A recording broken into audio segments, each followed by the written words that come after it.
So, here we go.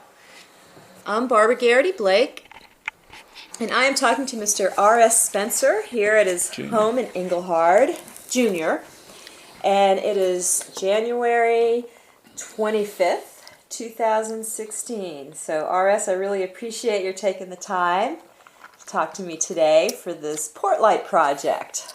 Glad to help you any way I can. Great. So I just want to start off with some general information about you. Okay, we'll start with my name. Yes, please. My name is Romulus Sanderson Spencer, Jr. And, of course, my father was Romulus Sanderson Spencer, Sr. He was born in 1885, and he stayed home and looked after his parents. And the rest of his brothers and sisters got married, and had families, and he was one that stayed at home. My mother was from Fairfield, and she was teaching school down here. And my father had a store. He opened a store down on the waterfront, Far Creek, when he was 15 years old. And this was in the 20s, late 20s, and my mother was teaching. Daddy would always manage to be in front of the store when she walked by in the afternoons after school. And they courted for 9 years. He kept telling her they were going to get married when his father died. Well, his father died. Grandpa Kit died in 1928. Grandma Mary died in 1932, and still no marriage. So my mother gave him an ultimatum: get married or forget it. So he decided he'd better get married. So he was 48 and she was 31. And I have an older sister who was born dead, and I have a younger sister who's about 18 months younger than I am. And I was born on December the 1st, 1940. Mm-hmm. And my name came from a man who was sheriff here. His name was Romulus Sanderson, or Sanderson. Sanderson in the early and Sanderson later. Bishop Strange in the Methodist Church was where the middle name came from. But Romulus came from Romulus Saunders. He's from Caswell County. And he was born in 1791, died in 1867. And so the Saundersons here named their son Romulus. And the Romulus Saunders from Caswell, and then I think it was Orange, was a well-known person. He served 45 years on the trustee of the University of North Carolina. He was elected to Congress several times. He ran for governor one time when he was beaten by John Motley Moorhead. He studied law. He had served 4 or 5 terms in Congress. Wow. And he was Attorney General of the state. He was Judge of Superior Court. And he was well known. He served as minister to Spain from 1846 to 49. And he died in Raleigh in 1867. Well, Romulus Sanderson here was born in 1850. And he died January the 18th, 1880, of pneumonia. He was single. He was engaged to be married to Susan Clay Murray, and her family has the ring today that he gave her over 100 years ago. And he contracted pneumonia and died, and he was extremely well liked, and a lot of the several families here named children after him.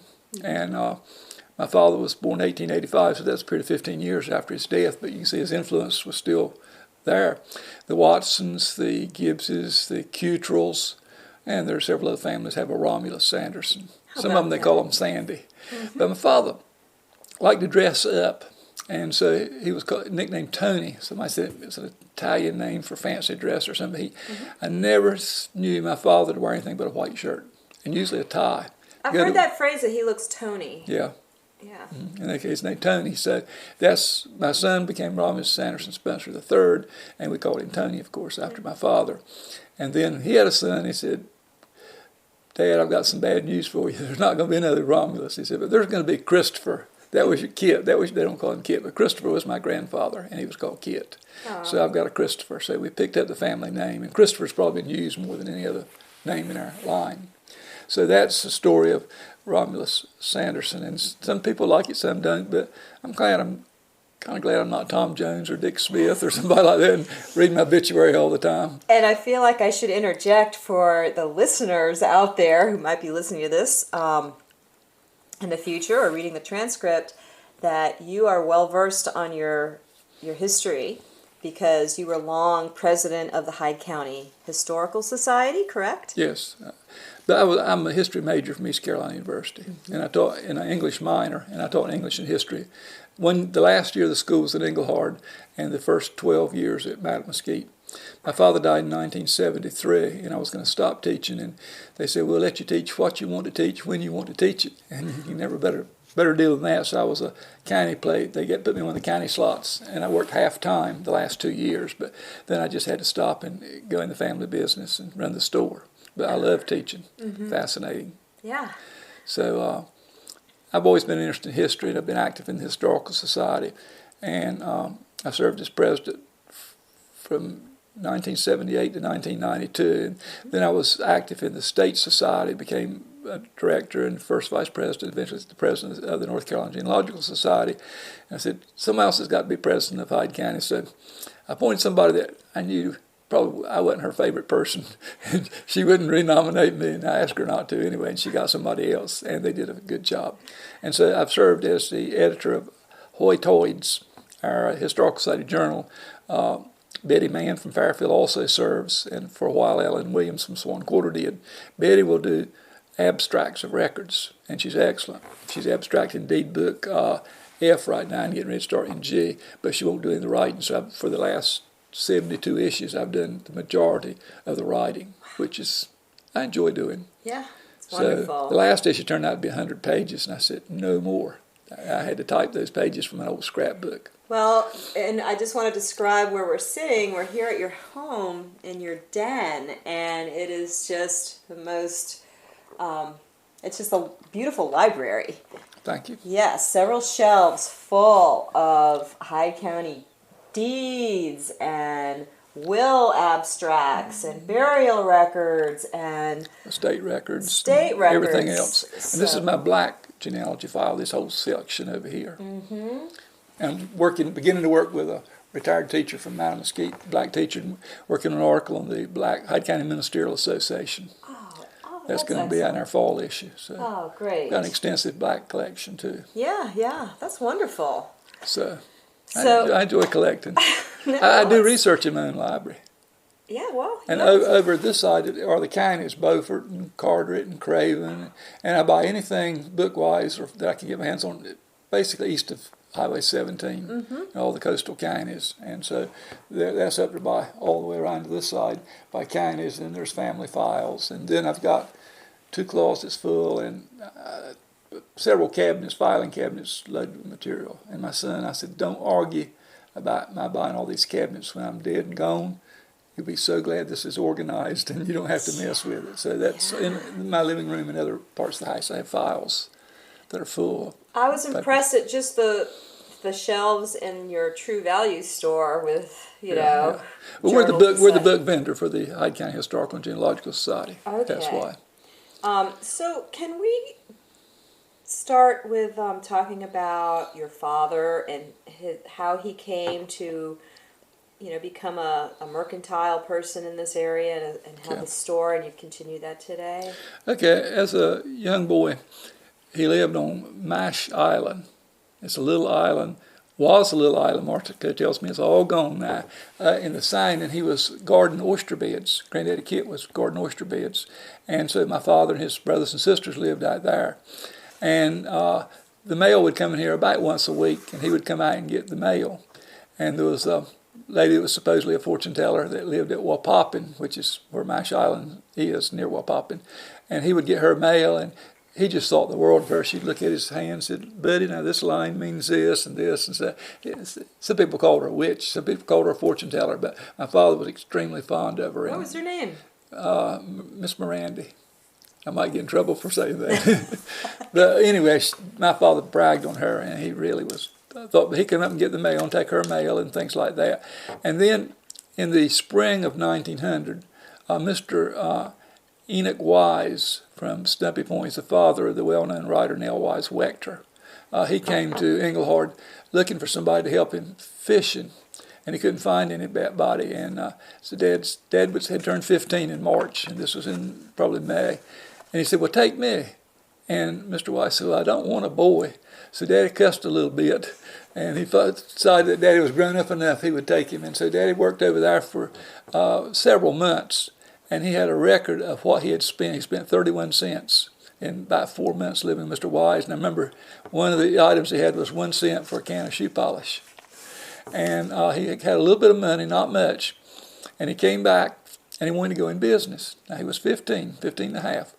And my grandfather, Kit, did not have any money to help him. And the reason that Grandpa Kit didn't have it, I'm telling a lot of family stories now. Mm-hmm. Grandpa Kit didn't have any money is that he was fishing with his brother, Uncle Monroe. And Uncle Monroe was taking the fish, going to Elizabeth City, selling them, supposedly paying the debts, coming back and dividing with his own father.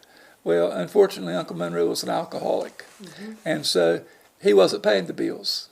And in the 1895 to 1900 range, my grandfather started getting a lot of bills that weren't paid that he thought had been paid out of the fish proceeds. So he had to pay those bills. So he had nothing to help my father start, except he said, "Bud, I'll let you have my fish house, my net house," where he mended nets. And it was right downtown Engelhard, near where the bank is today. And my grandmother said, "Well, you can have my cotton box." And I've got it in the other room. I can show it to you. It's a Coates and cotton box. And it was his first cash register. So he went into business, and he said the only thing he had canned was peaches. So he lined them up one deep on his shelf, so it looked like he had a lot of stock. And he never forgot his first customer. Mr. Thomas R. Gibbs came in and bought a plug of mule tobacco. And that was the first sale. And he did well. And he started in 1900, September the 15th. And in 1902, 1903, he bought some adjoining land from his aunt, Emmeline Miller Spencer Gibbs, and her husband's name, Stephen Gibbs. And it expanded and had a new store built, between 1905 and 1910. I have record of the lumber being cut for it from the woods, logwoods, in 1906, I think, 1907. And he let it dry out in Cypress and built a store, which he added on to about 5 or 6 times. But he went to Elizabeth City one time to Woodley Grocery Company, and he'd had a little money then. He borrowed some money from Mr. John Northern, who was a well-known man here, would loan money, but at a good rate of interest for him. Mm-hmm. Anyway, he loaned my father some money, and Daddy tried to pay it back, and he said, "No, take it. You're not ready. You need to keep this in your business." So my father kept investing in his business. Well, he went to Elizabeth City, which getting to Elizabeth City was an ordeal in those days. He went out likely through Fairfield Canal on one of the boats, and he went to Woodley Grocery Company, and he went around and he piled on the counter what he wanted, just piled it up high, and then he went up there to pay for it. And the man says, "We're not going to be able to sell you." And he said, "Why?" He said, "We don't sell to children." And here was my father, probably 17 years old, with the cash to pay for it. And he said a few words, and he said, "I'll never spend 1 cent with you in my life." And he never would deal with that company anymore. He got the captain of the boat. He persuaded him to take him on to Norfolk. And so he got what he wanted in Norfolk and paid for it and came home. And his business grew. My father had a 3rd-grade education. That's all he ever had. Wow. And, he had to work. Yeah. And it's in those days, education was not available like it is now. And so he went through 3rd grade, but he had an uncanny sense of liking people. He was very personable and probably wasn't a stranger to him. Mm-hmm. One person came to me after he died and said, "When we first got married, we came down here and picked out some furniture." So, "Mr. Tony, now we don't have all the money. We need to charge this." And Dad said, "That'll be fine. Go ahead and pick out all what you want." And they got ready to leave. Dad said, "Now, what's your name?" He probably knew the family, but he didn't know who he was charging to. Yeah. And I remember one time when he was older, he was driving around trying to collect or something for furniture.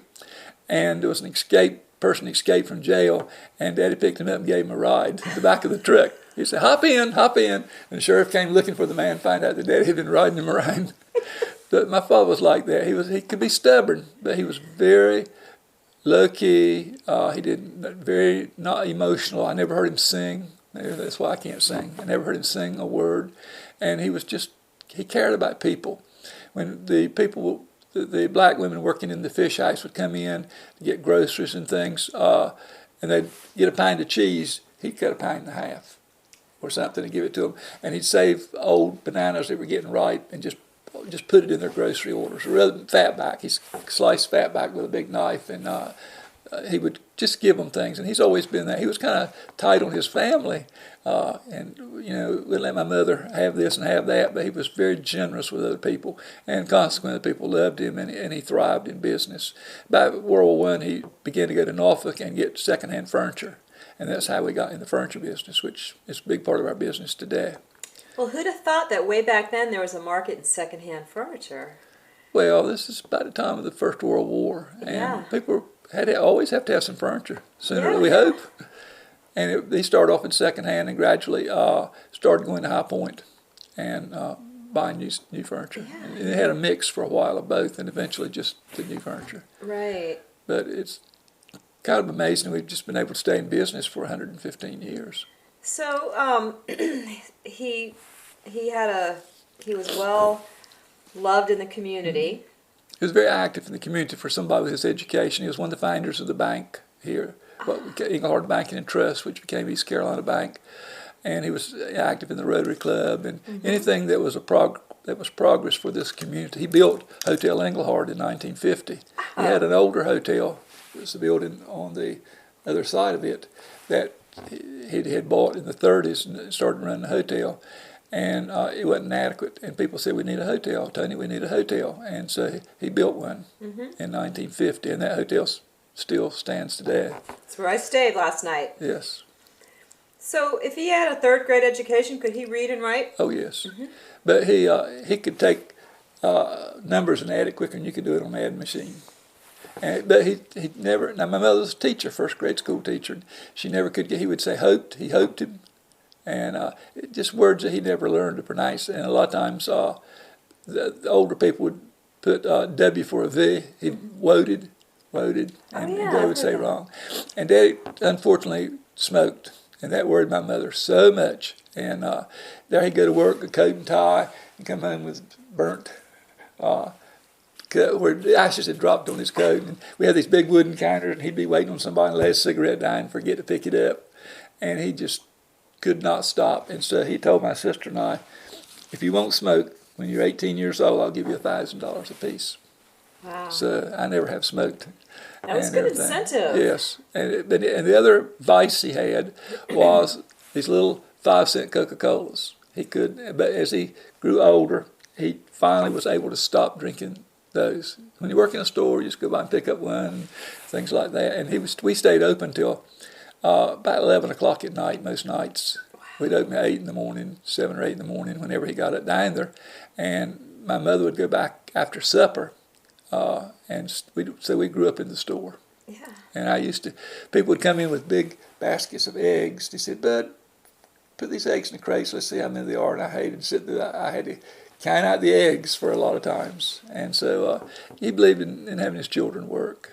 Oh, so people would bring their eggs from their farm in to sell? Yeah. And to trade for groceries. Yeah. Huh. And a lot of people would just send, I remember, people would come in with a long list where the man would bring it in, and Daddy or one of his clerks would just fill the list. I want this, I want this, I want that. And like I say, he charged it. We've always had it run accounts receivables, which is not really good these days sometimes. Do you remember how you used to do that? He had a day book, just a long day book, and he'd write the name and write what they got. He never gave them a receipt. And I said, Daddy, as I got older, these people, if they don't want a receipt, they know what they've gotten. And if they came in, they'd put Mr. So-and-so, credit CR, and $10 over in here, and never give them a receipt. I said, Daddy, they need a receipt. No, they don't. They know what they paid. And the lady that worked with us for about 40 years, she would post the books, and she would just mark through it when she got it posted to a flip ledger. And she'd leave stuff out. I'd go through it. I'd say, Daddy, this hasn't been posted. But don't worry about it. And then she kept we had a women's side of the store with women's clothes and all that, and a men's side, and people would come in to loaf, after supper, and she kept little tickets on her side of the store. So, and that people sometimes would have a ticket on each side and come in and pay their bill, and they wouldn't get paid. And I said, Dad, this is just not good business. But he wasn't much at changing. And so we did it that way for a long, long time. And in those days, he would take the money at night, take the money out of the cash register because he was robbed numerous times. So just a building that you could just raise a window and climb in from the porch. And he would take the change and put it back in the pork and beans, and take the money and roll it up in paper and stick it in his coat pocket or something, and go home and hopefully remember to bring it back the next day. And people would say, Mr. Tony, please put my check in the bank. It's been 2 weeks. So about every 2 weeks, he'd get the clerk and they'd get a deposit together and send to the bank. Right. Now, we could never survive like that today, but that was his banking. And I helped him as I got older because he paid all the bills, and he really wasn't educated well enough to do something. He said, well, let's General Electric, we've been a General Electric dealer since the 20s. Let's just send them $1,000. Or it didn't matter what the invoice said or what we owed. We had some money, let's send them $1,000. They'll be satisfied. And so that's kind of the way we did business. And I like his style. It's changed a lot, I can tell you. Do you still have those old ledgers from We have people? some of them, yes. Our store burned. We lost nearly everything on Christmas morning of 1970. We think somebody was in there, and they came in the latest section, and there was a room that we call the ladies' room. They had a lot of dresses and things. They were packed real tight, and somebody had a cigarette or something. We don't think it was intentional. We think it was accidental. But we lost the store, and of course there was no insurance. The store had wooden floors. He'd go down on Sundays and oil his floors, so you can imagine how that burned, and naked light bulbs hanging down. So the electricity was well out of date, and it could have been one of those fires, but it was Christmas morning. And so he was 85, and I lived across the street in the old hotel, and they came, knocked on my door, and I went over and got him up, and he stayed home and on the porch, and I stayed at the store and come back about every hour or two and update him. And he was 85, and they said, well, Mr. Tony, you're just going to retire? He said, no, we had a store across the street where the bank parking lot is, a furniture store he built in 1957. And so within a week, we had him back in business. We set up a section of the furniture store, and he called some suppliers, and within a week, he was back operating. And, of course, no insurance, but financially we survived. He had an old, big bank safe, and people could hardly wait to see what was in that safe the next morning. He'd been robbed so many times, he just didn't keep much money in there. It came from the Bank of Alamance in Burlington, probably the 20s. But it was a floor safe, tremendous. We had to put weights under it to keep it from going through the floor. And they opened that door the next morning, and I think people were so disappointed they didn't see cash falling out. What was in it? No, he kept some papers and ledgers, and he had things. There was a couple of family Bibles in there. People would ask him, say, Mr. Tony, keep these for me. And sometimes they just never came back and got them. So on one family Bible in particular, I gave it to a descendant years later. But that was his way of doing business. We were robbed so many times, and it was easy to get in the store. People would come down from Norfolk and rob. We've had several people, and we had a little safe in that great big safe, and they take the little safe and take a 100-pound bag of flour, flip that safe over on the flour, and open it. And he had a lot of silver dollars and gold coins. We got one, he just threw it in that safe, and they got all of those. Why did they flip it in a bag of flour? So they could get in it. Oh, I and see. Get everything out. Did he ever find out who was robbing him? Yes, in some cases. In some cases it was people that lived right back of us.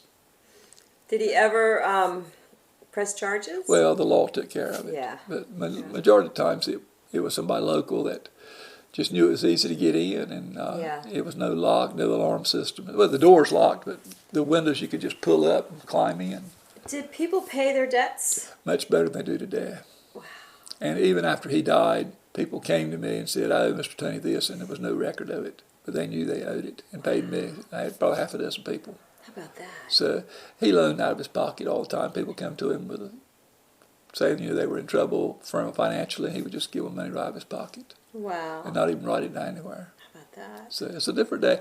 And you could shake hands with those people of those days, and you knew that they were going to pay you. Mm-hmm. I mean, you didn't have it's not like today.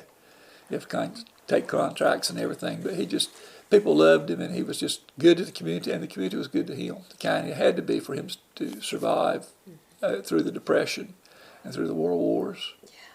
So, was he the biggest store around? Well, there were several about the same size. Uh-huh. Engelhard had a lot of stores in those days because people didn't hop in their car and go to Walmart or go to Washington or the beach or anything like that, and they would shop at local stores. And there were several. They were similar. They were large country stores. You see Gibbs's today in front of the bank, and they were comparable to that. Okay. There was 4 big ones I know of, and some smaller ones. Yeah. So, Are there pictures of the old store? There's in the Hyde County history book. Oh, okay. There's a picture of the store. Yeah. Of the one that he built back maybe 1908, 1909. So today, that site, is that where that little park is? Next to the Engelhard Hotel? Is that where the store was? No. The store was down where there's two bank buildings. Well, now it's Social Services, Department of Social Service on the left. That was his store site. Okay. And then they built a furniture store across the road. So you can imagine how difficult it was to run two stores. And when we opened the furniture store in 1957, I was a sophomore in high school. And I remember we went in there, one of my friends went in there one night or something, and we locked the door. And the next morning, nobody could get in. Dad didn't know where the key was or anything. We were starting a sale. And that store just ran itself. They'd look across the street. If they saw somebody in it, they could wait on them. But we didn't have a lot of little things. We had, kitchen cabinets and sofas and things. And we just never locked it day or night. Wow. But it's changed a lot now, I can tell you.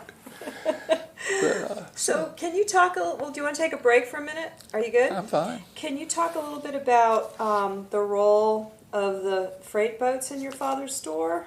What? Well, because earlier you said that he would take the Fairfield his route was the Fairfield Canal to Elizabeth City.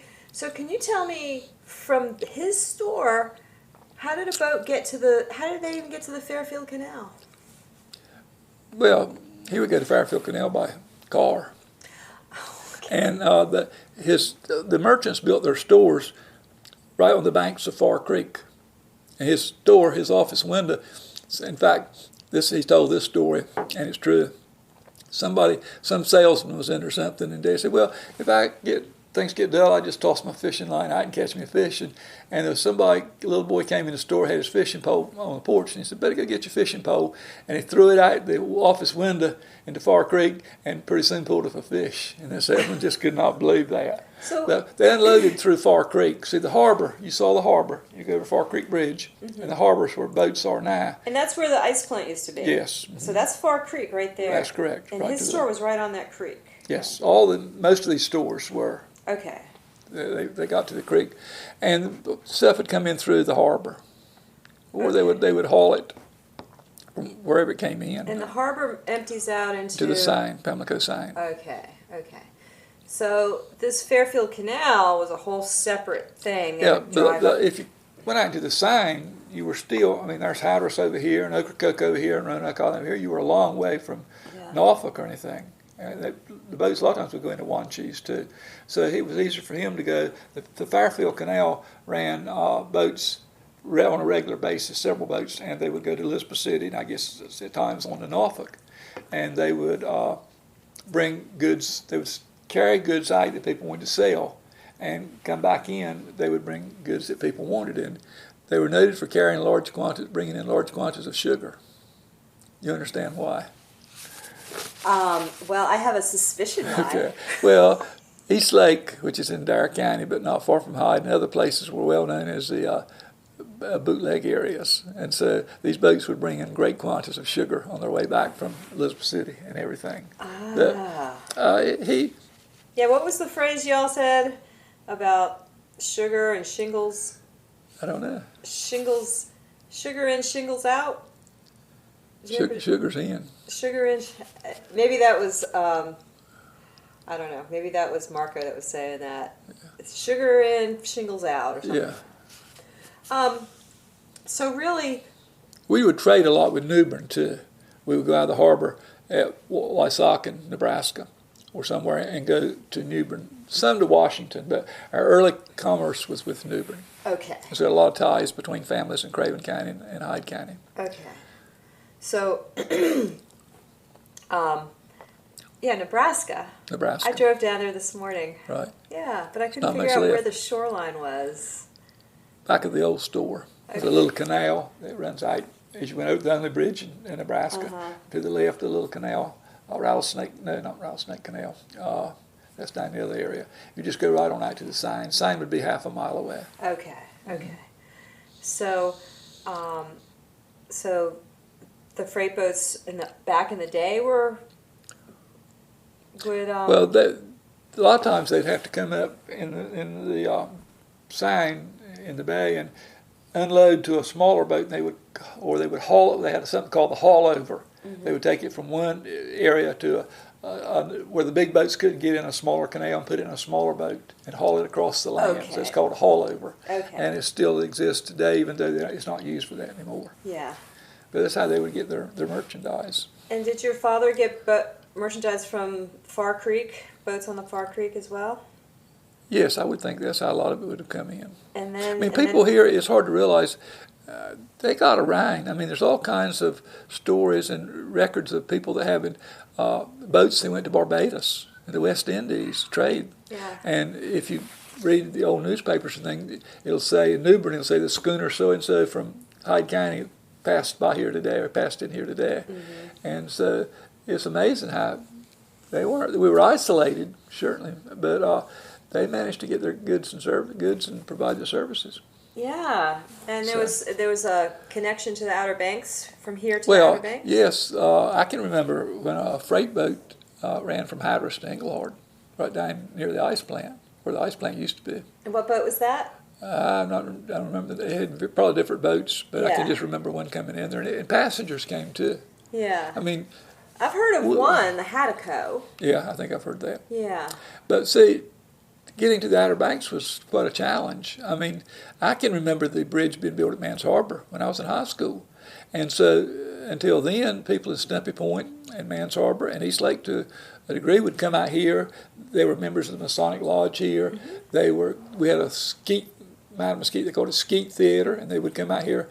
And my father would never close until the movies were over with, and about 20 minutes. So if anybody wanted to come in and use the bathroom from Stumpy Point or Mans Harbor, then he would close after he knew they had time. Or one come in, pick up a Coke or whatever, and he would not close until the movies were over with, and it was at various times. And then he wasn't sure everybody had gotten there that needed something and had gone on home. So we couldn't get to Roanoke Island very easily. Yeah. So I know that one time when the Teach's logbook, which I don't know if you've heard of Blackbeard's logbook.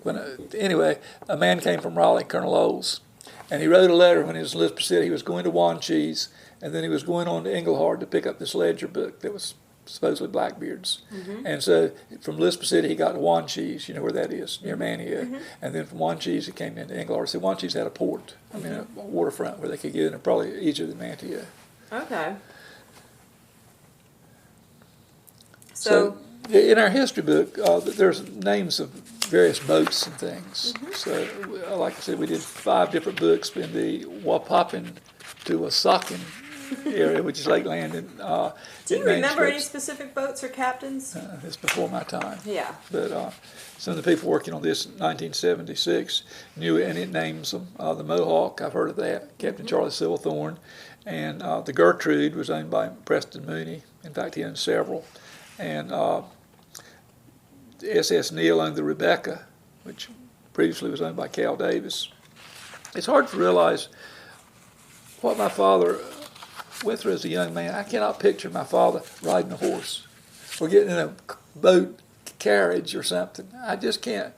I always think he should be driving a car like we do. Yeah. And it wasn't like that at all. It's amazing. And I'd say, Daddy, about so-and-so in Nebraska, which is 6 miles away.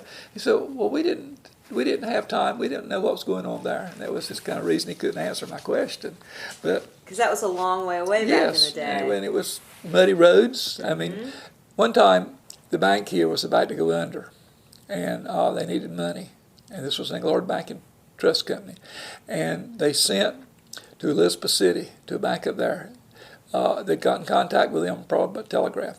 And they sent my father, who was a bank director, and a man to drive the car, and a mechanic make sure the car kept running and push them out of mud holes. And they got as far as the Albemarle sign in one day. You know where the Albemarle sign is now? Near Edenton. And they got there and they spent the night. They got crossed the Albemarle sign and got in Elizabeth City, and they went to the bank, and they were supposed to get $10,000. But at one place, the cashier had written $5,000. And the man says, that's all I can let you have. And my father said, well, it won't save the bank. We've got to have $10,000. And so he finally talked them into doing it. And they said, okay, you go on and go in the Busy Bee Cafe and be eating. and I'll come in and I'll have a little package, small package, and I'll sit down and eat with you. And when I get up and leave, I just won't take my package, and that'll be the $10,000. And so they came back, they crossed the Albemarle sign. I remember this dad said they came into Swan Quarter, and Mr. Dan Berry was getting ready to close his store. This is 10 o'clock at night, and he saw them, he knew they were there, so he opened it back up and let them come in and get warm because they were so cold. And then they came to Engelhard, and about 2 a.m. went down toward Middleton, about 2 miles, and got the cashier out of bed. He came back and got the money in the bank, and the bank was saved from that trip. Wow. So it's quite different than what we experience today. And this bank never closed when President Roosevelt ordered all banks closed. Really? Because the news didn't get here in time. When they got the news that you're supposed to close for 2 or 3 days, that time had already passed. So this is known as one of the few banks that never closed during the Depression. How about that? So, yeah, that's really something. Well, it's unusual. Yeah. It tells you how isolated we were and we are now to a degree. Your father's travels up and down and all around and to, Well, he didn't. Well, he went off, he'd go off to buy, and they went through a period in history where you had salesmen coming. Salesmen would come through. I mean, you didn't have to go off and buy because the drummers, they called them, would come in. And I remember, like the paint salesman from Wilson, he'd come here and spend the night at the hotel. I mean, and he called on Dad and one other place, but he had so much business to go in and write these paint orders that he couldn't do it in one day. He'd just spend the night here because he liked the food at the hotel for one reason, and with Miss Watson. And the drummers would come. And then later on, we've gone through a period now. If we see a furniture salesman that we don't know, we know business is really tough. And so he went to the furniture market in High Point and things like that. But Daddy never took a vacation that I know of in his life, and he just he was totally dedicated to his store, and commitment that you don't find much today. Did he ever take you with him if he went to Norfolk? I've never been not on that type of trip. We started going, when we went to the furniture market. I started going to High Point with him. The first year after the war, I think was when it was opened, was 1946, and I was 5 years old. I think I went the next year, and then I went. I've never missed a year going to High Point since 1947. And when I was about 10 years old, he said, "Bud, go out there and pick out those lamps. Pick out which lamps to buy. You can do just as good as I can." And so we had a woman who's a close friend today. She's 93 years old, and she was married to my first cousin, and she always drove for Daddy. And so it was quite an ordeal. My mother and my sister and me and my dad and Jane going to High Point. And so I remember one day we left here about 5 o'clock in the morning, and we didn't stop for breakfast. We packed something with us, and I remember we were so happy we got to Siler City by 2 p.m. and find a cafe and got something to eat. So it took a full day to get to High Point, and a full day coming home. You didn't have the interstates, the bypasses that you have now. Little roads. So and during the 30s, for a while, my father went with some of the people from Manio Furniture, and he would meet them in Plymouth or something like that. And it was good friends and things like that, and they worked together. But as far as taking a trip or anything like that for the vacation, we didn't. But on Sunday afternoons now, unfortunately, all I want to do is take a nap. But my family, this was my mother's family, the Bombs, you always either had company on Sunday afternoons or you went to visit somebody. And sometimes we go down to Nebraska to see Uncle Will and Aunt Rachel, and they weren't there. We knew they were off visiting, or we went to Fairfield to see Uncle Archie and Aunt Eunice, or Uncle Edison and Aunt Vesta, or to Swan Quarter to see Aunt Mary, or to Fairfield to see Uncle Charlie. But people visited, and there was one of my uncles that he's kind of irritated my mother because when he came in, he'd head to the kitchen to see if there was any fried chicken. And so, but my mother cooked like that, and I never knew of a single instance where we had guests that she couldn't go in the kitchen and pull out a cake or a pie, always, and feed them. Just like you today. Yeah, carrying on the tradition. But after she died, there was an old black man up here, Lake Swamp, that Dad had helped him buy his property and everything. And he told me one time, he said, "Mr. Spencer," he said, Miss Elizabeth, she always had a lot of cake for me at Christmas. And he said, "I'm not getting any more cake." And I said, "Claude, My wife doesn't cook like my mother. We had a dining room that wasn't heated, and she'd have probably 6 or 7 cakes in her: a coconut cake, and a Japanese fruit cake, and a pine cake, and a chocolate cake, and fruit cakes, of course. And then she would fix for this black man and carry it to him, and he missed it. He didn't realize things were different. Yeah. But that's how I grew up. And so Daddy could, any time, he could have carried a salesman home for lunch. It wouldn't bother her a bit. There's plenty of food. That's really nice. It's different. Yeah. We grab something out of the freezer and stick it in the microwave and think we've done something. Now, that story that you started off with about was that your father or your grandfather that was getting mail by the oyster? Well, my grandfather was an oyster protector, oyster guard. Can you tell me what that is? What is that? Oh, yes. Well, see, families had, my family, my father and my cousins and my uncles, they had oyster beds. There's certain areas in the Sound that were marked off that they knew where to go get their oysters. Was that before the state leased these oyster beds? Was this like they owned? Yes, they had a lot of deeds for them. And in the 1880s, 1890s. Was that like one of the grants, where they granted? Mm-hmm. Yeah, like from the colonial era? Well, I don't know if the oyster beds went back that far or not, but they could have. But they knew where the oysters were. Well, there was an oyster war. The Virginia oystermen started coming down here and getting oysters off of people's beds. I mean, it was serious enough that they hired people to guard the oyster beds. Wow.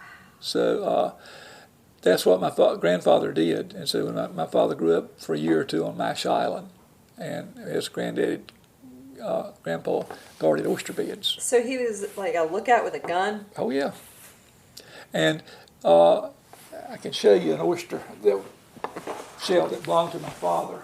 But he would, as he was oystering, if he find a good oyster, now you've not seen oyster shells like that, I don't think. No, I'm going to take a picture of it.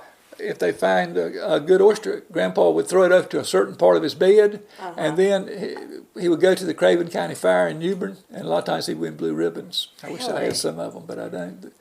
They said if that oyster had been a big fat oyster, it really would have weighed something, but he said it really was not. And my aunt, on my mother's side, gave it to me. She was the kind of historian. I don't know why she had my grandfather Spencer's oyster shell. I've never seen an oyster so large as this. Well, that's what was here. So, was there a mail drop-off point there too? Because it was an island. No. Where did the mail come in? Engelhard. But didn't you say something about the woman that was a? Yeah, well, she lived at Wapoppin. Wapoppin is as you go out from Engelhard, near where Marco lived, where you came today. That was the edge of Wapoppin. Okay. And families lived out there, and so Dad would just the second creek after you go out of Engelhard and pass the swamp road. There's 2 creeks, and the second creek is called Kitty Creek. After Kit, I mean, it's Kit's Creek, and it's become Kitty Creek. Okay. But that was the creek that my grandfather came in. And so there were people living around. He probably got mail for several people. He just remembered that Miss Miranda because she was different. She was a good fortune teller. Yeah. What was the story that you all told me about? She foretold the fate of Wapoppin in a way. She foretold the end of the world. Well, there's all kinds of stories. I remember one time that my cousin Cicero Brooks, this is during the Civil War, and they didn't know where he was. They hadn't heard from him. And the family went to her, and she told them where to go and where to find him. And it was somewhere on the other side of New Bern. And he was lying down in a certain place, and it was exactly like she had told him. Wow. Now, these fortune tellers, too, they were healers. They would heal cancers and things like that. Yeah. And the story is she was so well known that people from Pamlico County, and you can imagine how the effort they had to put, they brought a man here that hadn't walked. Now, this is what I've heard. Yeah. The man here hadn't walked in 2 years, and they carried him in Miss Miranda's, and she was going to cure him. And so she walked around the house so many times and did this, boiled dimes maybe, and then she came in with a big, long knife and said, "You big so-and-so," and said that man that had not walked in 2 years jumped up and ran out of the house. Now, that's a story that's been handed down through the years. Boiled knives? Dimes. Dimes? She came in with a large knife, threatened him, and he got up. Why did she boil dimes? That was just one of the characteristics. Huh. There were other fortune tellers too. Becky Isaac up near Mount Mesquite School back up in Juniper Bay area, she was well known. And if people would go to one person, they couldn't cure them or something, sometimes they would go to another one. And I know Becky Isaac boiled dimes a lot. That was one of her cures. Boiling dimes. Never heard. And they had all kinds of potions, creams, and, they would put on. Because people didn't have treatment for cancers, doctors, and cancer would be eating up the side of their mouth or something, their ear, and they were or whatever. And she would have lotions, healing powers. And they're all through Hyde County. They're people of healers. Were they all before your time? Oh, yeah. The last ones probably were early 1900s. Okay. There was a cradle lady in Rose Bay, and Becky Isaac was well known in Juniper Bay, and Miss Miranda here. Wow. That's fascinating. I'd love to see a picture of those old healers.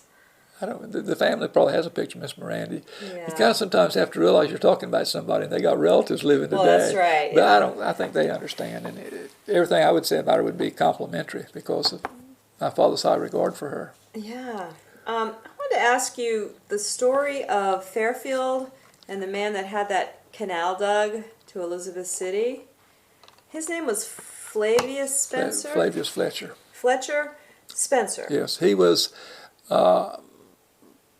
my grandfather Kit's half-brother. I wanted to see if he was kin to you. Of course. Of course. Yes, and he's got a grandson named Flav Spencer that lives in Fairfield today. Really? Wow. Flav the Third. Okay, I drove up there and saw that canal. But the canal's nothing like it used to be. It's sealed it in and everything. They had a big turnaround. There's one area where the boat could turn around. And you can probably see that. Yeah. And I don't know. The Fairfield section of the history book probably tells a lot about that canal. Yeah. So was there any way, was Lake Mount Mesquite used at all for navigation or not? It's too shallow. Yeah, okay. They drained the lake back in the early part of the 1900s, and it broke several millionaires that had gone in, and it was man versus nature, and nature always won. Yeah. In fact, at one point in time, the world's record for sweet potatoes was harvested on the bottom of Lake Mount Mesquite when it was drained. They couldn't keep it drained. And they built the what we call the lodge today. It was a pumping plant in New Holland. And I forgot how many gallons per minute. It was tremendous, maybe 1,000 gallons a minute or something it could pump. Or I think more than that. Anyway, they became a lodge in the 1930s when the efforts to drain Mount Mesquite failed. And it reverted to the government. And they created a federal wildlife refuge. Okay. So there's a lot of history involved in that in this county. But they tried to drain the lake for years and years. Attempts have been made in the legislature and different things. And for one reason or another, it takes politically sometimes a long time to get something done. Mm-hmm. But, we have hopes that the lodge will be restored. It's our gem, our architectural gem, and our historic gem for the whole county. So, as a store owner and being from the family of store owners, I guess you've seen a lot of changes in the economy and the community here. Well, yes, a lot of changes because we've got a lot of empty houses now. And 100 years ago, there were people living there with maybe 10 children.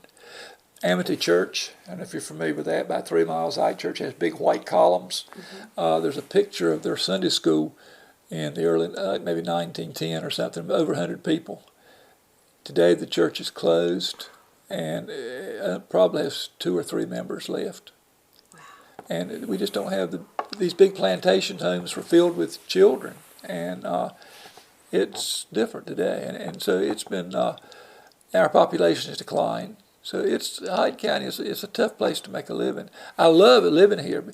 I'm 50 miles from a stoplight, so I go weeks without seeing stoplights. But it's hard to make a living because these pine trees between here and Manio and the prisoners up here in the prison, or the water over here, lake here, and the sign here, we have a very small base for customer size base, and that's our biggest challenge. Yeah. So, but who knows what the future will bring? Yeah. I remember the beach. My senior year, we went to sell ads on the beach, and we had 2 carloads. We went up to Point Harbor. You know where that is as you go across the Currituck Sign Bridge. Ate lunch, and we divided up. Half of us worked from Point Harbor to Nags Head, and the other half worked from Nags Head and Manning. We could sell ads and cover that whole territory one afternoon.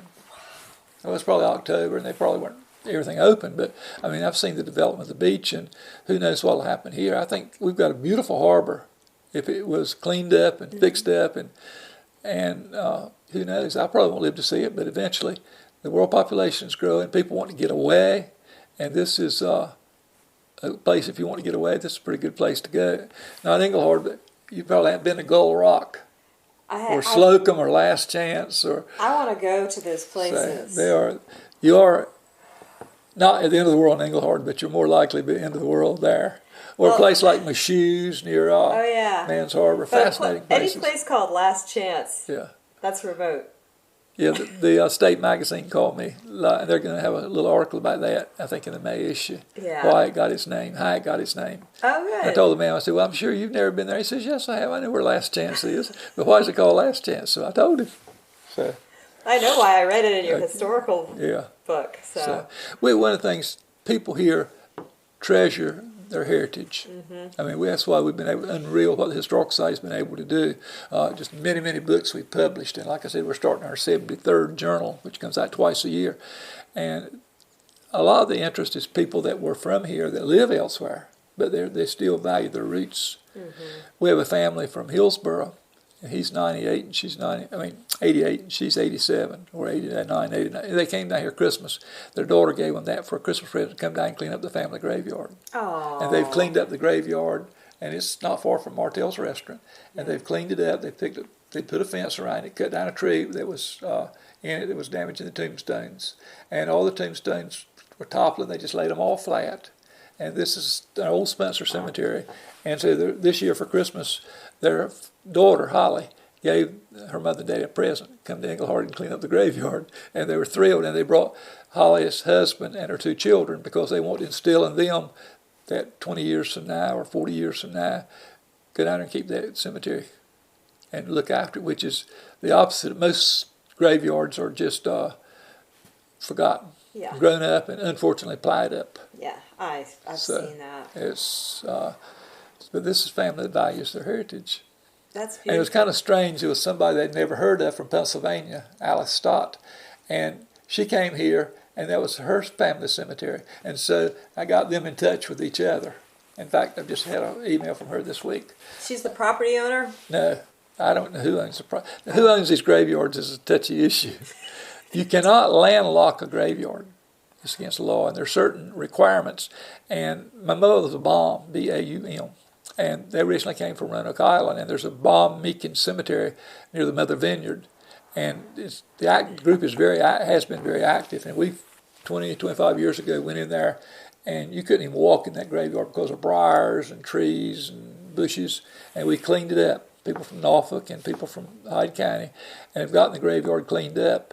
And there's a deed to the graveyard and everything, but there was a right-of-way, and the woman let it grow up because she didn't want anybody in there. Over a period of 20, 30 years, nobody paid attention to it. And so we had a court case over right-of-way to the cemetery.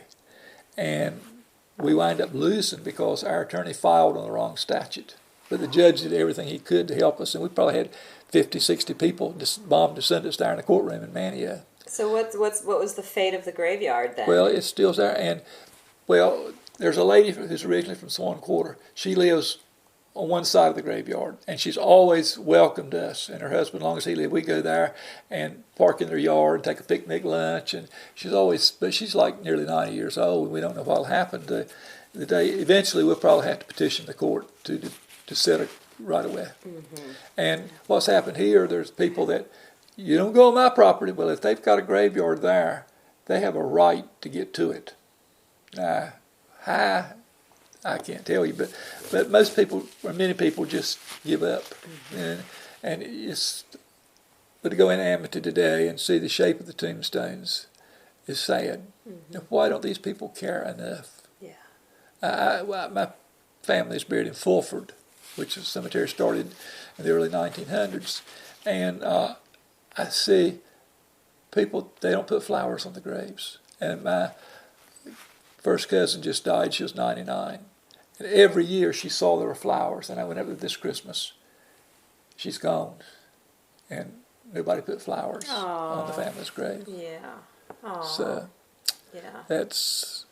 we're losing a lot of our history. Mm-hmm. When we did the cemetery book in 1973, which I was teaching world studies at Madam Mesquite, and I began to work local history into my program. And some consultant, we say consultants of the state were people, teachers that were about to lose their jobs, but that's not really true. But when some consultant said, why don't you teach history the way we look at it? Don't always start in the back of the book and go as hard as you can, and maybe by the end of May, you maybe got to the First World War. Yeah. And so I taught looking back. And we were doing the Greeks and the Romans and everybody at the end of the year. And we were doing modern history, Vietnam in those days. And the kids knew nothing just about World War II. That's a great way to do it. Well, that's how we look at history. Yeah. But the books are not structured that way. And I know there's too many teachers. But I set up, and then I would set aside 2 weeks. I said, if you'll do real good with these Greeks and Romans, we'll do local history. Well, the kids love that. Mark is a good example. And so they started... And I just wrote a program. Well, I taught local history a couple of times for Beaufort County Community College, to adults. And then I just set up a program and used the history book and the cemetery book as guides. And I would tell them, and eventually I developed a semester course. I think the first semester length local history class in North Carolina. I've been told that, I don't know. But I was kind of different as a teacher. I was strict on the students, but I loved the kids, and they knew that, and that's what counted. Some of them wanted attention and whatever. But we're going to start local history. It's going to be a semester. You tell me what grade you want to make.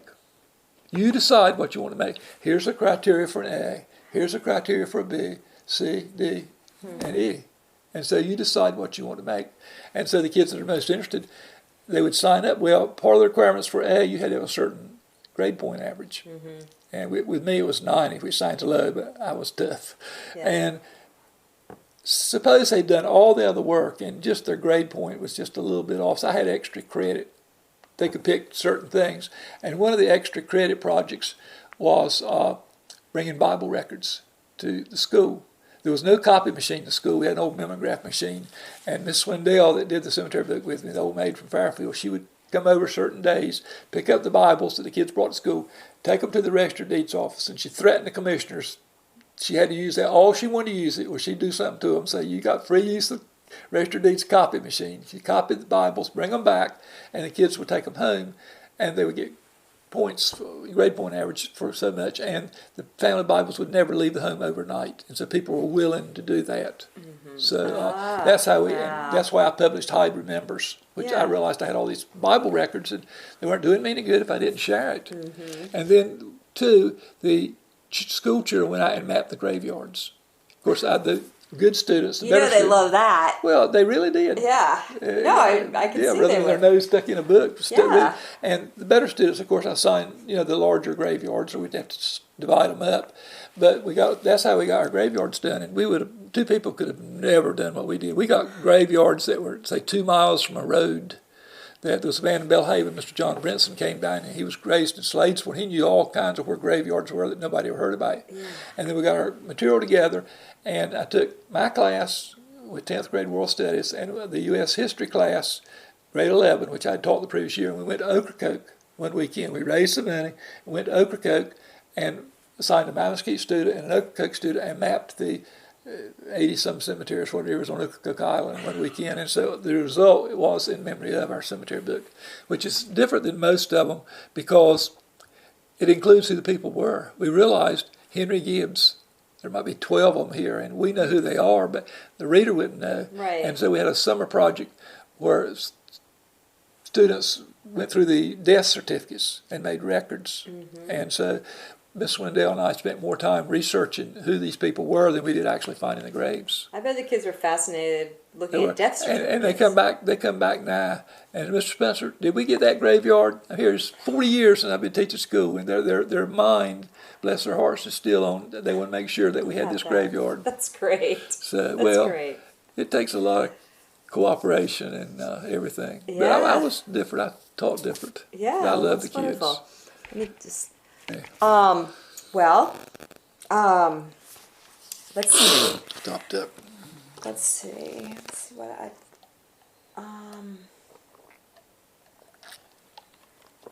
let's What did I want to ask you about? I guess just anything that you would like to share. You know, any particular stories about growing up here, or about your father, or... I've talked a lot about him. I don't know. Did he ever have a connection to the Outer Banks? Well, the early Spencers were back and forth. They were in Yeah. Chickamauga and our early ones. And I guess I could tell you about this first time that I can't get this to open. I got arthritis. The first time that the Spencers came over, that story. Uh-huh. It's in the history book, but I think it would be of interest. Sure. You ready? I'm ready when you are. This is great. Okay. I descend from two early families, the Spencers and the Bombs. Of course, there's others too that I'm kin to. People sometimes think I'm a Spencer. That's the only family I have, but I'm just as much a Bomb as I am a Spencer. Yeah. And so the Spencers, and this is a story that was written by Johnny Watson about 1951, I think, and it's in our history book. The Spencers came over early and From England. Mm-hmm. They were royalists. They were supporters of King Charles. And Oliver Cromwell took over 1640s, 1650s.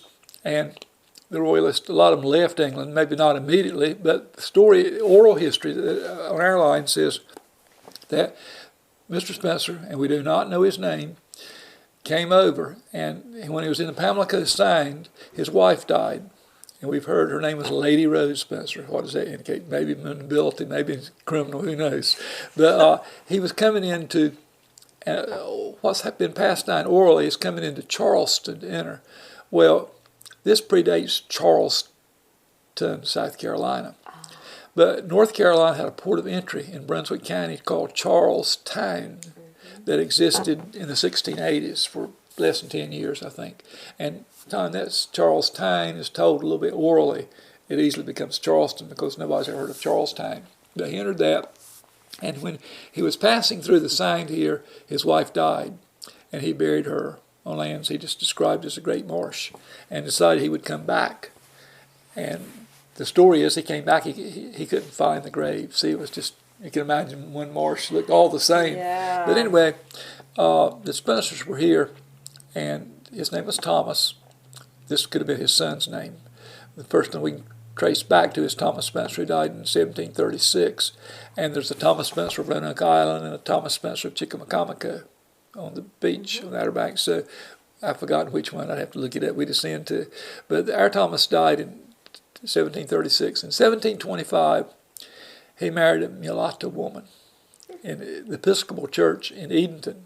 And the man that the rector got in trouble over marrying Thomas.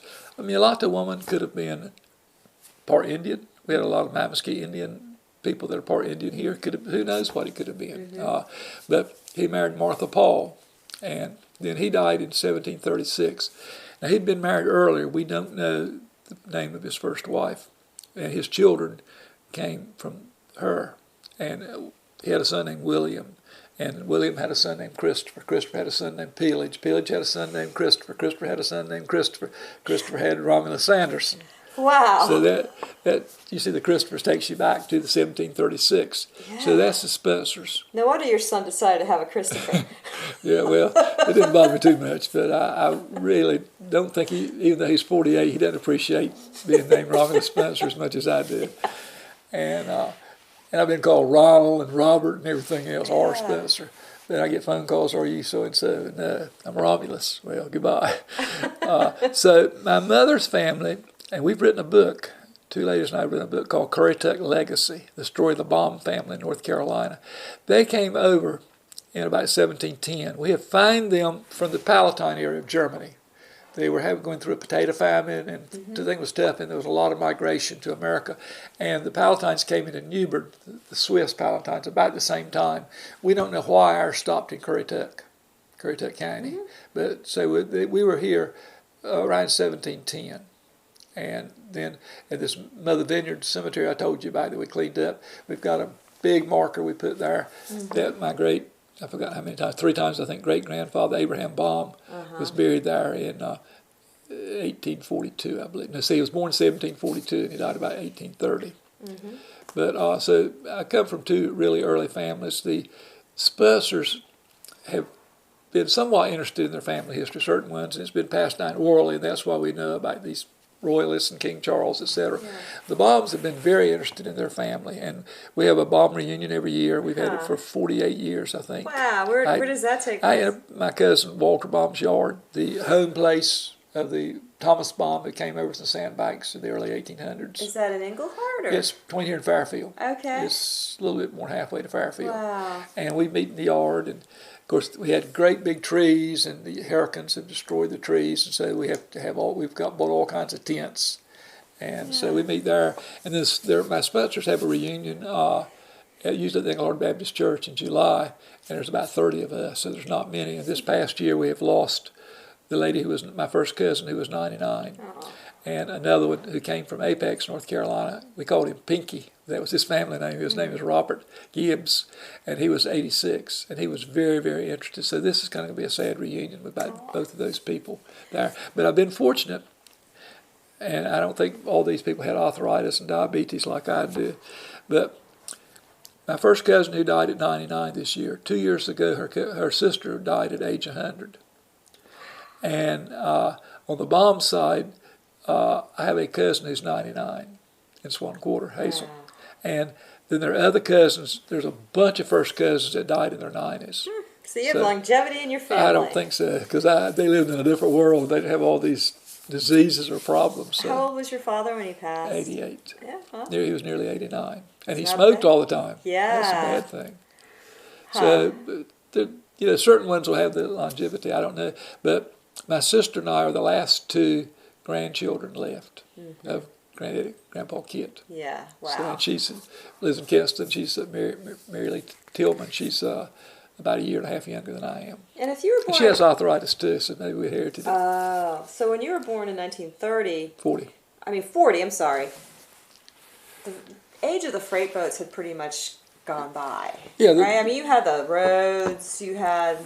the connection to the mainland. If the freight boats came into Nebraska, just for a specific store or something like that, I would have known something. But the story is, and Miss Leon Balance, who knew all this history, that Edna Ferber's showboat came in one time in the 30s, gave a presentation. So it was a big deal, the freights then. Yeah. But I remember, the boats coming into Engelhard today, you see shrimp boats. The harbor's full of boats. Oh, yeah. But they're a different type of boats. But what about the ice plant? Was that still going when you were a boy? Yes. It was? Do you remember it? Oh, yes. I remember who ran it, Mr. Jack Britton. The ice plant getting ice was a big deal. I mean, they come in big cakes and everything, and so people needed ice, and so a man named P.D. Peelage Dameron Midget from Wanchese, graduated from Duke, and he was in Smithfield, Virginia, and he decided to come here and set up a power company. So we were homegrown in a sense. There wasn't any chain that came in or a co-op or anything else at that time, and he brought power to the area. Well, the first thing he did was he set an ice plant up, and I remember people going there and buying ice. Yeah. So, but see, it was phasing out, and I remember when it closed, but I remember that. And so I'm just kind of at a verge where times were changing a lot. World War II was here. Yeah. I remember at one time there were bombings off of Hyde and everything. We had a blackout here, and my sister and I had chicken pox or something. And Mother had a little tiny night light, and she put over the crib. She put a covering over it, and whoever was on patrol saw that light and came to our house and said, "You better get rid of that light. We don't want the Nazis to see anything." And that was in Engelhard? Yes, that was in Engelhard. Oh, my God. Well, they were right across it. They were right in the Outer Banks, and they could have been in the sign because they were off Ocracoke. Yeah. So, but to see a little tiny nightlight in Engelhard. My mama didn't think she didn't like it too much. But she wanted to say about her children. But it was just a nightlight, and she had something draped over the crib. And they saw that speck of light. That's amazing. That's how dangerous it was. Yeah. And there was near our store today where the Etheridge Oil Company is, there was a lookout tower where people had served as lookouts for anything that was suspicious looking, I guess. I can remember that. Yeah, gosh. So the war was tough. A lot of people here left and never came back. They went to Norfolk maybe to find jobs, or they were in service, and they never returned. And our population peaked in 1900, and it's been going down a little bit ever since. And we lost a lot of these large families. They go to Raleigh or they go to New York or somewhere, and they never come back. And so that's hurt us. Peaked in 1900? Yes, the Hyde County did about 9,000 and some. We've never hit 10,000. Okay. Not quite. But I remember y'all telling me about the channel that was dug, which helped. Engelhard is one of the newer places in the county. The older places are Gull Rock and up in Currituck, Sladesville. They were right around the sign, Middleton. Okay. They were settled earlier. There was a harbor at Middleton, and there was a harbor here, and neither one of them a really good harbor, and they wanted to dredge out the harbor at the canal at Middleton, and some of the owners, or people actually owned that canal, they would not agree to it. And so the people, Mr. R.L. Gibbs came here and put up some grain elevators, and the people here allowed the harbor to be dug out. And sorry about that. That's okay. At that Do you want to get that? I'll pause this. Yeah, I can get rid of it. Yeah. It's just, Okay. As you were saying. the channel of Engelhard was dug out, and larger boats could come in here, where Middleton people that owned the canal, some of them would not agree to that. And so Middleton had been larger. You've been to Middleton, I hope. Mm-hmm.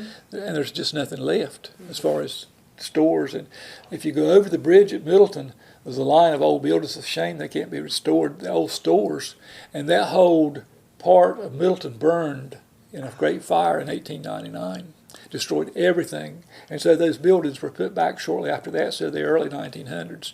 And I can remember when there were 3 or 4 stores. In fact, my mother, she didn't drive. She'd get someone else to take her down there because Miss Lydia had the dresses she liked, and she'd go from Engelhard to Middleton to buy her clothes.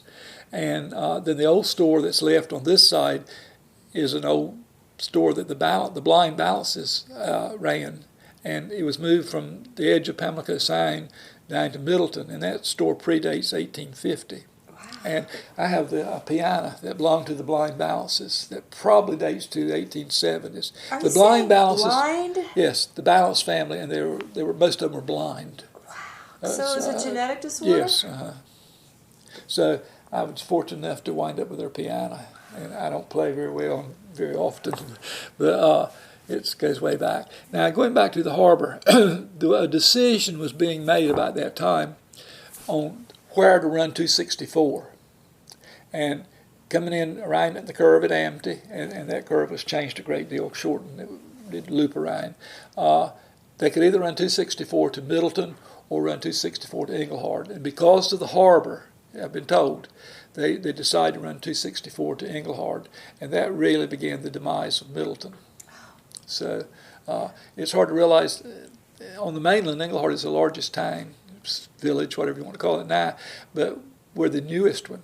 Now, Engelhard was called Far Creek until the 1870s, and the people wanted a post office here, a building, a regular post office. And so they sent in a couple of suggestions for names, and that one of them was Pineville, and it was rejected because it was already a Pineville. And I've heard the person that said he wished he'd seen in Mattamuskeet, because this area was called Mattamuskeet. In the old deeds, if you say on Mattamuskeet, you're talking about this area. And but instead, he decided to have the village named after Major Joseph Adolphus Engelhard, who was the first commanding officer on the scene after Stonewall Jackson was shot at Chancellorsville. And my grandfather and other troops were there at Chancellorsville when Jackson wandered out near dark, and he got out, and he was challenged by his own men, and he couldn't answer because of the Yankees, and he was shot several times. And there was a man from Engelhard felt like he was the one that killed Stonewall Jackson. But I think several people fired about one time. But this man, Matthew O'Neill, told my father one time, Daddy said he came in the store and he wanted to talk. He would never talk about it all. He came in one time, he wanted to talk. And so he sat down and talked to my father, and he said it was a guilt he had had all his life because he felt like he was the one that had killed Stonewall Jackson. Oh my gosh. And so whether he did or not. Somebody told me today they had the gun. I don't quite believe it. They want to sell me the gun that Matt Neal, they call it. Anyway, Joseph Engelhard was an officer, the first one on Captain Engelhard. He was a publisher of the Wilmington Star, and later he published it in New Tarboro. And when he died around 1880, he was Secretary of State of North Carolina. But they said, let's name Engelhard in honor of Major Engelhard, because he was the commanding officer of a lot of troops from the Engelhard area. And so he was named Engelhard. There's an Engelhard in Canada, but I'm not sure there's another Engelhard in the United States. It was an Engelhard Mint one time. And, of course, Engelhard's a German name. And the history book has a story of that I wrote on this man. And I bought some stock just to, because it was Engelhard Mint, and my broker advised me against it. But I made some money. It was eventually bought out by some big company, and it's no longer the Engelhard Mint that did coins. So that's how Engelhard got its name. It's unusual. So. Yeah, a unique name for a unique town. Yeah. And it's, other name's Middletown. That's Middle Creek. That's why, where he came in Nebraska. Nobody knows for sure, but it became a community within a year after the Kansas-Nebraska Act in 1854. And to me, it's pretty obvious, but some of the old people in Nebraska told me I didn't know what I was talking about. It was named for some other reason. And then we had Last Chance. We had Wissahickon. There was a post office there, and that's near Nebraska, and that's an Indian name. Wapoppin, we call it Poppin, over near Marcos, that's an Indian name. Yeah. So that was why we named our section of the history book from Wapoppin to Wissahickon. Okay. And we're in Lake Landing Township. Engelhard is not a township. Maybe Nebraska was named, maybe that was named Nebraska because of the farming land. Well, how would the farming land tie in? Isn't Nebraska a farm? Oh, yes. But looking out across the grains. Yeah, right. Yeah. But I think, when Nebraska came in the United States, I don't know where that name came from. Either. But to me, there's just too much coincidence that within a year or so here, there's a community named, no longer in Wissahickon. They ready to get rid of that name, I guess. Yeah. And go to Nebraska. And we have Last Chance, and we have Slocum, which is a black area in that area, and Gull Rock. And I encourage you to go over there. I went over there before Christmas to take a plate from the church to a shut-in. And I said, well, I'm going to tour Gull Rock while I'm here by myself. And I'm going down every dead-end road. And there's some dead-end roads that I probably had never been on. What did you find? Well, nothing. We find signs, property of so-and-so. It seemed like one man owned a good portion of it. But I would just go down all these dead-end roads. And I went to this one. There's 2 streets in Gull Rock, so I went down and dead end both of them. An old church that was there for years and years. It's no longer active. And then I went over to Slocum, this black area, and Mulberry Ridge and all that. I'd heard of this, and I'd been there. It'd been a long time. But I said, well, I'm going to the dead end of every one of them. And I got to the dead end of one, and I wasn't sure where I was going to turn around. And it had been raining, and so I saw a sign over here of a little lane, and it said Cox Brooks Cemetery, or Brooks Cox, I forgot. Anyway, I knew that was one of the larger black cemeteries in Slocum. And so I said, well, I haven't been there in a long time. And I looked down that lane, and it looked a little muddy, but I didn't think too much about it. And then once I got going down there, I realized I was in trouble. I was afraid to stop and back up. And so I went through mud holes, and I slid this way, and those ditches on each side. And I got all the way to the end, to the edge of the cemetery, and I hit something just like that. I never knew what it was. I was scared to get out of the car. But I got backed up, and I looked down that lane. Oh, Lord, please be with me. And somehow I got back down that lane, and my car said, right tire low. Air in a right tire. Here I am, miles from anybody. I hadn't seen but 1 or 2 cars the whole trip. And I just prayed, and I got home. Yeah. Well, that's where cell phones are good if you break down. Well, but I didn't have anybody to call. My son wasn't here. And, So, and I was afraid to call him, but I made it home. But that was my trip through Slocum. And that's great. And I talked to one of the black men from the area. He says, well, that road's pretty bad. He says, there's been times we had to do a burial that we had to pull the hearse in there with a tractor. So I'm not going to take any more detours there, but that's a fascinating cemetery, and I'd like to go back in dry weather. Yeah. So there's all kinds of things to do here, you know. I know. I'm just scratching the surface with my couple visits. So that's different. Yeah, But, it's really and fascinating. then the other areas, you know, Fairfield, Swan Quarter, Sladesville, we've all got Sladesville because Slade Creek, Swan Quarter, we're not sure. Maybe because of the Swan. Yeah. And maybe because of Samuel Swan from Craven County. Swan's Quarter, we don't know. Yeah. But up near Mount Mesquite School, you know where that is? Well, it's what we call the Donald Farm. And of course, people today say too many people D-O-N-A-L-D, but it was D-O-N-N-E-double-L, Judge Donald. And I believe that was the third largest slave plantation in North Carolina. Wow. Big, had nearly 300 slaves. Wow. And so there's places, there's one of the curves back on the Donald Farm called Judge's Quarters. Huh. Well, the Judge's house is out on 264. We know where that is. It's just about gone to pieces and covered up with trees. But Judge's Quarters would be slave quarters. I mean, it's not his house. You wouldn't call his house his plantation home of quarters. Yeah. And so, but no, we could never find anybody that ever remembered any of the slave quarters. They must have been, you know, poorly constructed. And we had people that could remember back when we were talking to them to the 1890s and everything, and nobody ever remembered any slave quarters. Yeah. But there was this great big plantation right here in Hyde County. Judge Donald was from Newbern, and he hired somebody to run it, but he was not living here. But we did. This is the site of one of the larger slave plantations. I've read accounts of salted fish being traded from the banks to these mainland plantations for corn, and they would take the corn back and grind it in windmills. And people from here would go to, say, Stumpy Point and fish and live in fish camps for several months during the year, because that's where the work was. The fish were coming in, and they did trade. During the Civil War, the biggest problem here was getting salt. And so the Yankees had blockaded the Sound and taken over the forts at Ocracoke and Hatteras. And so they didn't bother us too much because we were so isolated, but they did, and it would come down and raid from Plymouth occasionally, or from Newbern, come around to Swan Quarter area. And there have been some in this area, and there's a description of one of the raids around the north side of the lake. And the local people had home guards. We had Swindell's Rangers and Spencer's Rangers. And one did the north side of the lake and one did the south side. And we have some correspondence, mainly from Yankee forces, you know, from Pennsylvania, New York, where they have written about their experiences in Hyde County. Yeah, how about so that? It's interesting. That's but there weren't any big battles here or anything. Yeah. There was a skirmish around Swindell's Fork, which is nearly the Swan Quarter.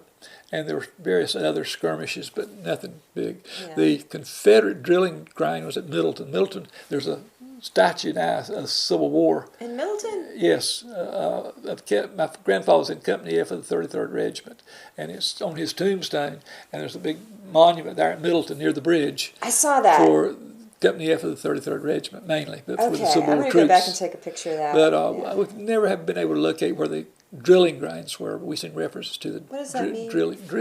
Military drills. Drilling grounds. I thought you meant like drilling for a well. Drilling grounds. Yeah. That's where so Middleton was kind of the hotbed of the Confederacy, and the Yankees didn't come in this area too much, but they did go into Swan Quarter. We packed up our records as a county and sent them out of the county for safekeeping. Yeah. And they were sent first to Williamston, later they were sent to Tarboro.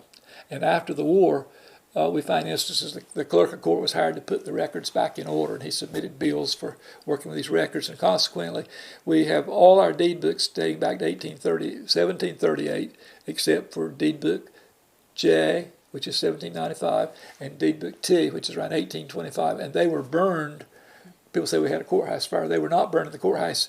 The person that was serving what would be the register of deeds and the clerk today was one person. It wasn't full time, and he had the records in his store or home. And after the courthouse fire in 1825, the legislature passed a rule that all county records had to be kept in a courthouse and not taken home by the individual. So that law was passed right after 1825. So. Well, R.S., I think in your teaching method we started and went back in time. Yeah, bounce back and forth. Yeah, I guess we're kind of bouncing back and forth. But I think that we should wrap it up. Okay. Given you've got an appointment and I've got an appointment. So is there anything you wanted to make sure you added for posterity? Well, I just want to say most of the people that live here are here by choice. They're not here because of a job or anything else. And so we generally don't have the problems. We have drugs, we have crime, but my house it's not locked. I shouldn't tell everything, but I don't even lock my house except at night, unless I'm gonna be gone for a period of time. And people leave keys right in their cars, and we still live that kind of life. It's not gonna stay with us, but people are here.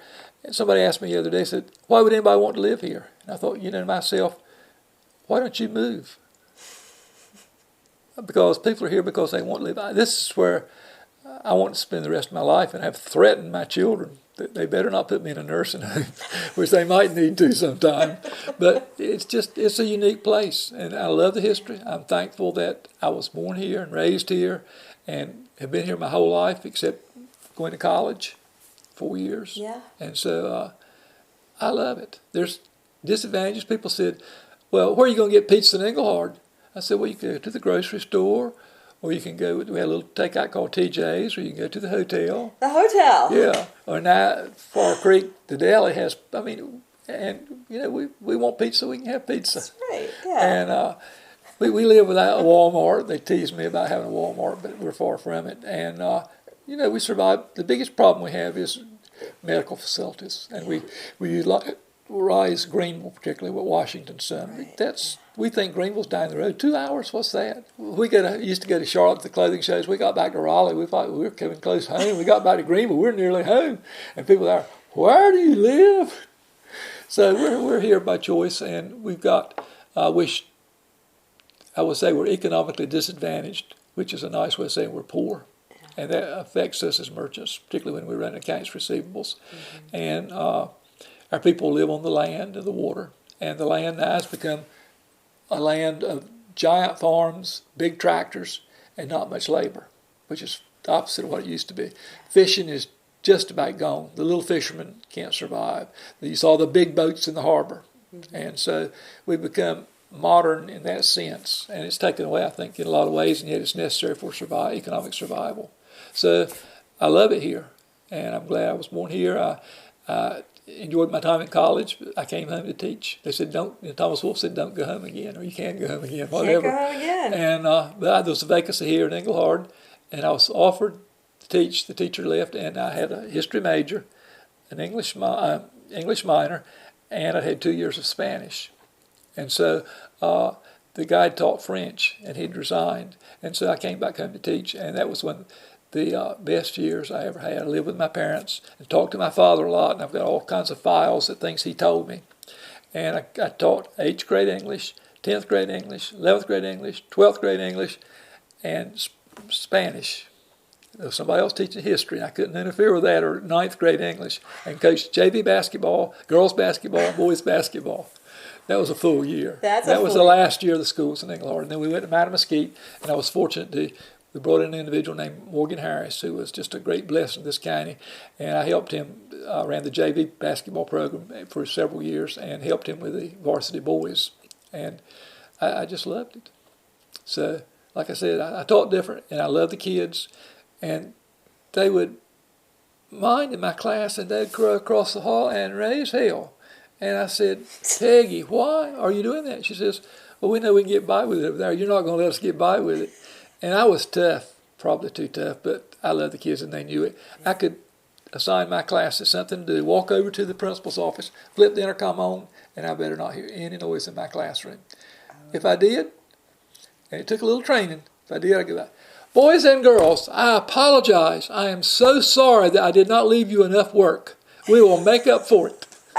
And here's your assignment for tomorrow." And then if a kid was acting up or something, I'd say, "Rupert, pay attention. You're just causing everybody to have more work." And who would discipline Rupert? The other kids. Oh, see? That was brilliant. And Rupert, and unfortunately he's dead, but I would let him go out and beat the erasers, on the building. The people always, if you had a job, you give it to the brightest student. Well, I'd give it to somebody that needed attention, and that's all he needed. And so, like I say, I had a very happy experience teaching. That's great. Enjoyed it. a great deal. All right, well, we'll end on that positive note. Okay. So thank you so much, RS. This has been wonderful. I enjoyed it.